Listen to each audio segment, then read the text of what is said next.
ஆயிடுச்சு அப்படின்ட்டு போயிடுறாங்க. வேகமாக விஜய் வந்து அந்த ஃபோட்டோவை ரசிக்கிறாரு. எப்படி நான் செலெக்ஷன் பண்ண ஃபோட்டோவே மேஜிக் மாதிரி இதை நீ பண்ணி வச்சுருக்க அப்படின்னு சொன்னதும் அதுதான் மனைவிங்கிறது அப்படின்னு தாத்தா வந்து விஜய்கிட்ட சொல்கிறாரு.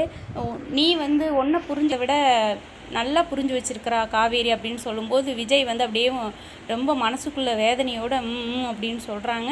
காவேரி வந்து உன்னை ரொம்ப புரிஞ்சு வச்சுருக்காமா, இதுதான் மனைவிங்கிறது அப்படின்னு சொல்லி தாத்தா ரொம்ப பதிய வைக்கிறாரு விஜய் கிட்ட. இதை வந்து சிரிச்சுக்கிட்டே ஆமாம் ஆமான்னு சொல்லி விஜய் வந்து அந்த ஃபோட்டோவை ரசிக்கிறாரு. காவேரி வந்து விஜய் ரசிக்கிறத பார்த்து விஜயவே காவேரியும் ரசிக்கிறாங்க.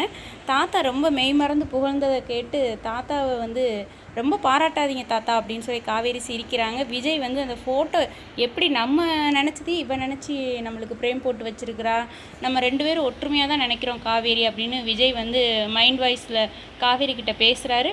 பிடிச்சிருந்தா ஒரு லைக் கொடுங்க. நீங்கள் என்ன நினைக்கிறீங்க கீழே கமெண்டில் சொல்லுங்கள்.